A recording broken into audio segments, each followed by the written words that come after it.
My great-grandfather started in the business in 1933 in McAllen, Texas. And then it went to my grandfather, who served in World War II as a B-17 bomber pilot. And he was actually shot down over the rail yards of Kiel, Germany, and was a prisoner of war for close to 2 years, 1.5 to 2 years, before General Patton broke them out. And then he came back and he took over the family business. And then it went on to my father, and I was going to be the fourth generation. When I graduated from TCU, I was swimming on a swimming scholarship at Texas Christian University. And after that, I was offered a job to work for Rick Hendricks. So you know Hendricks Motorsports, who Jeff Gordon used to drive for, and Jimmy Johnson, all NASCAR. And he's got about, usually anywhere between 90 to 103 dealerships.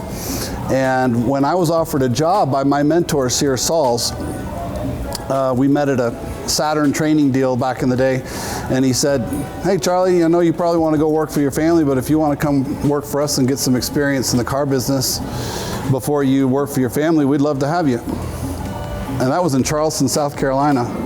I didn't know anybody there, and I told my dad, I said, "You know what? I don't want to be a junior."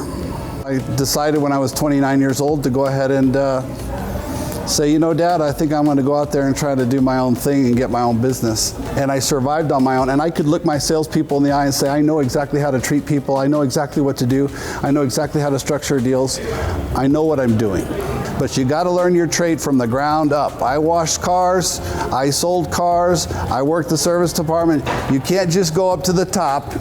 And so when you start from scratch, you understand you're here to serve, and you've got to be grateful for every customer that put you into business, because I had that huge debt to pay for, and if they hadn't supported me, I would have been out of business. So that's what I'm grateful for, is being an entrepreneur. So they can't say, oh, well, he's just daddy's son. And so when I worked for my family business from 94 through 2000, I decided to get out in 2000 and get out on the street and get my own thing. And we started with a dealership that was doing, the Nissan dealership that was selling about tops 30 new Nissans a month and about 20 used cars, so 50 cars a month.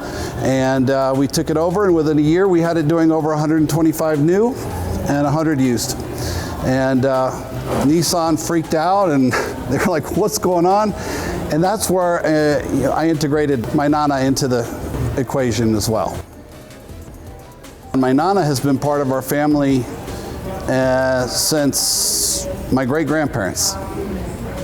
And I was the fourth generation for her to actually take care of, help raise. I grew up in the culture. I grew up going to the park with her, staying at her house with her family. Her family came in from Monterrey, Montemorelos.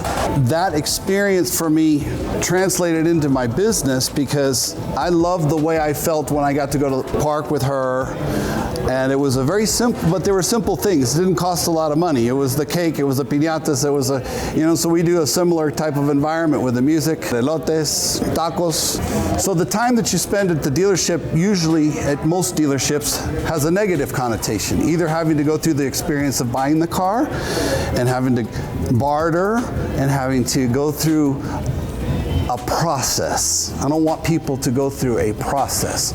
I want pricing to be transparent. So I want this experience to be fun. But if you do have to spend time here, I want to exceed your expectations and get you out of here faster than you thought you'd be out of here, and have you bragging about me all over town.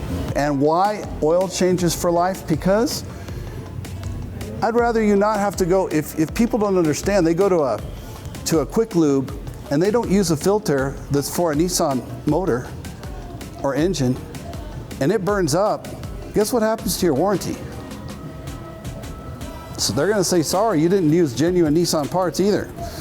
So I'd rather give that for free rather than them go to some quick lube place. I'm gonna still have Service Express do it as quick or better and give that part to you for free. Because okay, yeah, it's gonna cost me, but I'd rather you coming back to me and staying as part of my family, because you all are my family.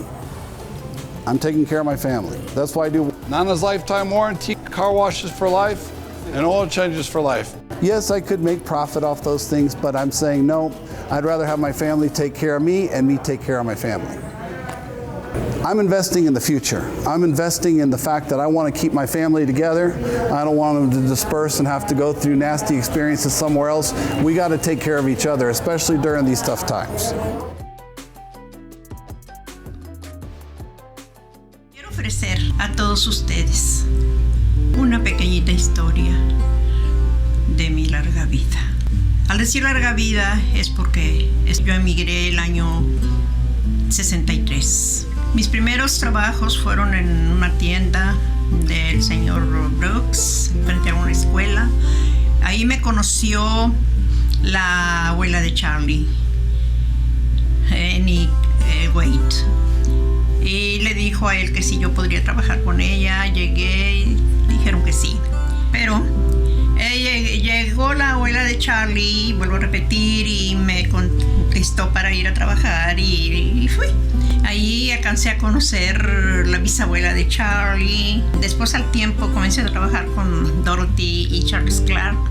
Su madre de Charlie era joven, no era una niña chiquita, pero era joven. Ella estudiaba en el extranjero y venía de vez en cuando a visitar a sus padres, la cual yo conocí muy joven. Y yo recuerdo siempre cuando ella ya se iba sola en el carro, yo la persignaba y le deseaba buen viaje. Me querían mucho, muchísimo. Yo llegué a ser como un miembro de su familia de Charlie. Ella siempre tenía trabajadora, pero en ese tiempo pues yo me quedé con el niño. El niño tenía 2 meses y para prueba tengo las fotografías del niño que tenía 2 meses. Cuando ella vino ya el niño tenía casi 4 meses. Y de ahí seguí. Yo como quiera trabajaba con ella. No siempre, porque ella tenía su trabajadora permanente. Pero el niño convivía mucho conmigo, porque en las noches yo lo cuidaba. Muchísimas veces me quedaba a dormir en su casa. Cuando el niño necesitaba ir al hospital, pues yo siempre estaba dispuesta a darles la mano. Esos recuerdos pues en mí siguen patentes porque yo quise al niño desde que nació y lo quiero como si fuera mi nieto, como si fuera mi hijo. Ahora que ya más lo necesito, porque ahorita sí estoy sola. Mi esposo se fue y mi hija no está, pero Charlie está conmigo de día y de noche. Y bendito sea Dios que lo nuestro ha sido hermoso. Charlie, en las buenas, en las malas, en mis tristezas, en todo, en los funerales de mi esposo, en todo momento él está conmigo. Porque Charlie nunca se olvida de mí. Nunca, ¿no oyes? Nunca.